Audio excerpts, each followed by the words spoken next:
ආයුබෝවන් සුබ දවසක් කියලා ආදරෙන් පිළිගන්නවා කවි හෝම් රෙසිපීස් YouTube channel එකට. ඔන්න ඉතින් අද මම ඔයාලට ගෙනාවේ චයිනීස් ක්‍රමයට කොහොමද කංකුන් ඩෙවල් එකක් හදාගන්නේ කියලා. ඉතින් මේ විදිය තමයි මම හදපු රසම ඩෙවල් එක. ඉතින් මේ විදියට හදලා බලන්න මම හිතනවා ඔයාලත් කැමති වෙයි කියලා. මේක ගොඩාක් රසයි. ඉතින් ඔයාලත් හදලා බලලා කොහොමද රස කියන අනිවාර්යයෙන්ම කමෙන්ට් එකකින් කියන්න මට. ඒ වගේම ඔයාලගේ යාළුවන්ටත් බලන්න ෂෙයා කරන්න. තාමත් මගේ channel එක subscribe කරලා නැති යාළුවෝ subscribe කරන්නත් අමතක කරන්න එපා.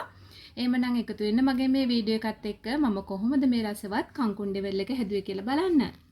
කංකුන් අරගෙන තියෙනවා හොඳින් සෝදලා මේ විදිහට කොළ පිටින්ම කෑලි වලට කඩාගෙන තමයි අරගත්තේ. ලොකු ලුණු ගෙඩියක් මේ විදිහට පෙති හැඩයට කපලා අරගෙන තියෙනවා. ඒ වගේම සුදු ලුණු බික් 3-4ක් දෙකට වගේ කපලා අරන් තියෙනවා. අවමිරිස් කරල් දෙක තුනකුත් මේ විදිහට දෙකට මැදින් කපලා අරගෙන තියෙනවා.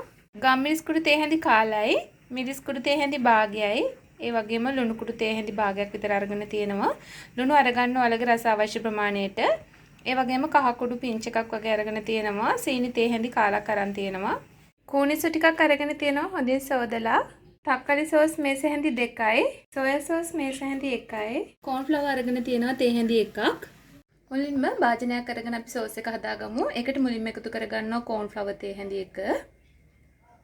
ඒකටම අරගත්තු සීනි, මිරිස් කුඩු, ගම්මිරිස් කුඩු, ලුණු, කහ කුඩු මේ දේවල් ටිකත් එකතු කරගමු.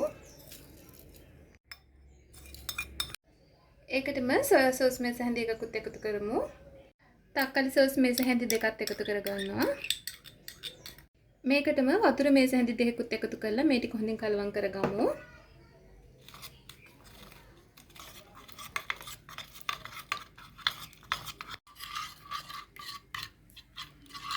ඔන්න දැන් සෝස් එක ලෑස්ති. අපි ඉතුරු වෙන ටික කරගමු. ඊළඟට භාජනයක් ලිපේ තියලා ඒකට පොල්තෙන් මේස හැඳි දෙකක් විතර එකතු කරගමු. ටික රත් වෙනකොට ඒකට අපි කපාගත්තු සුදු ලුණු ටික එකතු කරගමු. සුදු ලුණු ටිකක් ටෙම්පරාදු වෙන්න ඇරලා ඒකටම ලොකු ලුණු ටිකක් මම එකතු කරගන්නවා. අවමිරිස් කරල් ටිකක් එකතු කරගමු.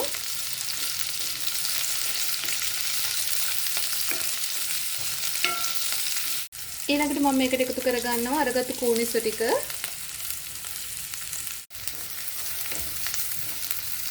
මේ දේවල් ටිකක් ටෙම්පරාදු වෙන්න ඇරලා ඊළඟට අපි එකතු කරගන්නවා කංකුන් ටික.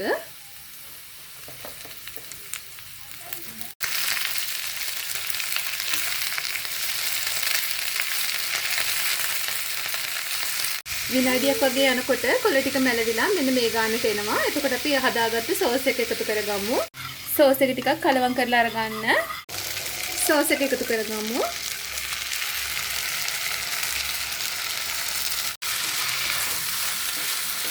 දැන් හොඳින් කලවම් කරගන්න.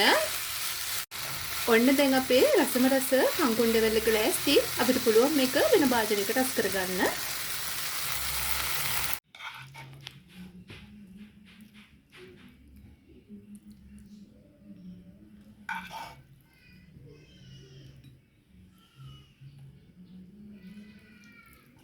ඔන්න ඉතින් යාළුවනේ මේ තියෙන්නේ අද අපි හදාගත්තු රසම රස කංකුන් ඩෙවල් එක.